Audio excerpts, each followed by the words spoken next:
Hey guys, चलिए start करते हैं एक्सरसाइज 1.3 का question number 6। Let's see what it states. So question number 6 states, look at several examples of rational numbers in the form of p by q where q cannot be 0, where p and q are integers with no common factor other than 1 and having terminating decimal representations.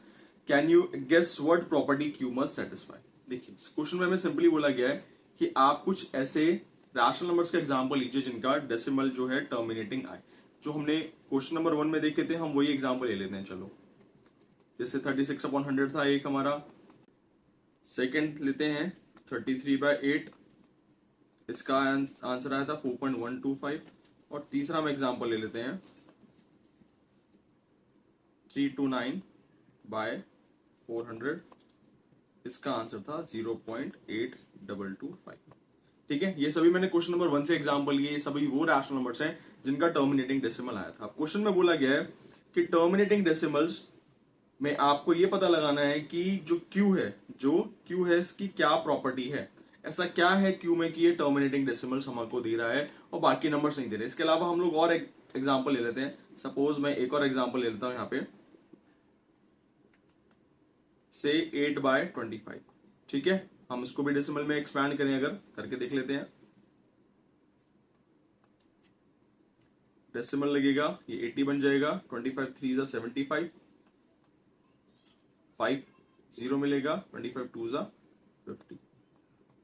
ठीक है, तो उसका decimal भी आया 0.32।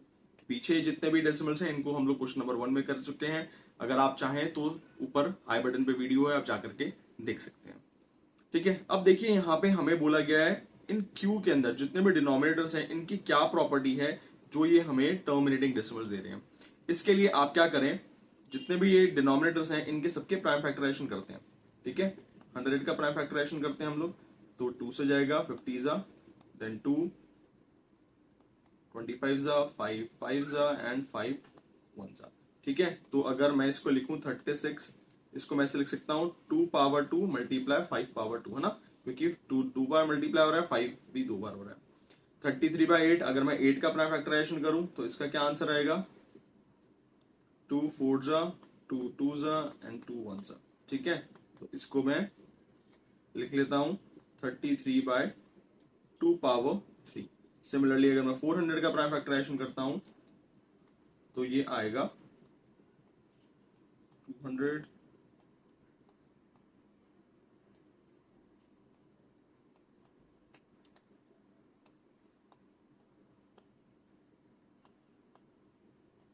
ठीक है, तो इसका आंसर आएगा 329/2 पावर 4। 4 टाइम्स मल्टीप्लाई हो रहा है, ये मल्टीप्लाई 5 स्क्वायर। सिमिलरली ये जो था 25 का भी हम प्राइम फैक्टराइजेशन कर लेते हैं।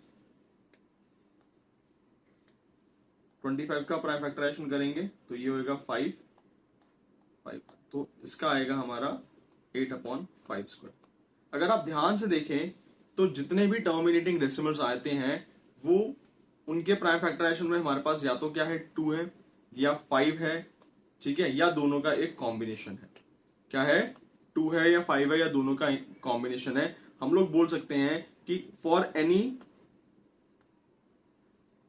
टर्मिनेटिंग रैशनल नंबर, ठीक है, for any terminating rational number जिसका डेसिमल एक्सपेंशन टर्मिनेटिंग होगा और वो रैशनल नंबर होगा, there Q must be in the form of, किस फॉर्म में होगा वो, या तो वो होगा 2 पावर m। ठीक है, यानी कि सिर्फ 2 हो और 2 की पावर कुछ भी हो सकती है, जैसे आपने देखा 2 क्यूब था। ठीक है, सिमिलरली या तो वो होगा 5 पावर m। ठीक है, या तो खाली 5 हो और 5 की पावर कुछ भी हो सकती है, जैसे यहां पे था 5 स्क्वायर, या फिर हो दोनों का एक कॉम्बिनेशन, यानी कि 2 power m multiply 5 power n, इसके कॉम्बिनेशन में भी हो सकता है। अगर इसके अलावा कोई भी नंबर आ जाता है इनके प्राइम फैक्टराइजेशन में, Q के प्राइम फैक्टराइजेशन में 2 और 5 के अलावा कोई भी तीसरा नंबर आ जाता है तो वो हमेशा non terminating but recurring decimal होगा। आप कोई भी एग्जांपल लेकर के देख सकते हैं। सपोज मैं ले लेता हूं 7/12 ले लिया मैंने। ठीक है, अगर मैं इसको डिवाइड करूं, पहले तो मैं इसका प्राइम फैक्टराइजेशन कर लेता हूं। अगर आप 12 का प्राइम फैक्टराइजेशन करेंगे तो दैट कम्स टू 2 6 जा, 2 3 जा एंड 3 1 जा। ठीक है, तो 7 का प्राइम फैक्टराइजेशन किया, सॉरी 7/12 में मैंने, तो 2 स्क्वायर 3 आ गया। अब आप इसको डिवाइड भी करके देख लीजिए, डेसिमल लगेगा, 0 मिल जाएगा। 12 के टेबल में 70 से छोटा क्या आता है? 12 5 जा 60। ठीक है, 1 0, ठीक है, 1 0 मिलेगा। 12 8 जा 96 माइनस 4 0, 3 जा 36 माइनस 4 0, 3 जा 36, 4 0, 3 जा 3 3 3 रिपीट होता रहेगा। देखो इसका जो डेसिमल एक्सपेंशन आया वो आया 0.583333 एंड सो ऑन, है ना। ये 333 आता रहेगा। ये कौन सा डेसिमल हो गया? Non terminating but recurring decimal हो गया। अब ऐसा क्यों आया? क्योंकि यहाँ पे इसके प्राइम फैक्टराइजेशन में आपने देखा 2 स्क्वायर के साथ एक नंबर आ गया 3। जैसे मैंने आपको बताया कि जब भी टर्मिनेटिंग डेसिमल्स होंगे तो उनका जो क्यू होगा, क्यू मतलब जो डिनोमिनेटर होगा, या तो वो सिर्फ 2 पावर m के फॉर्म में होगा, यानी कि नंबर कुछ 2 रहेगा, उसकी पावर कुछ भी हो सकती है 2 3 4 5 6, या 5 पावर m के फॉर्म में रहेगा, या फिर 2 और 5 का दोनों का एक कॉम्बिनेशन के फॉर्म में रहेगा। अगर 2 और 5 के अलावा कोई तीसरा नंबर आ जाता है इसके प्राइम फैक्टराइजेशन के अंदर, तो वो हमेशा नॉन टर्मिनेटिंग बट रिकरिंग होगा। आप अलग अलग एग्जाम्पल लेकर के इसको घर पे भी ट्राई कर सकते हैं।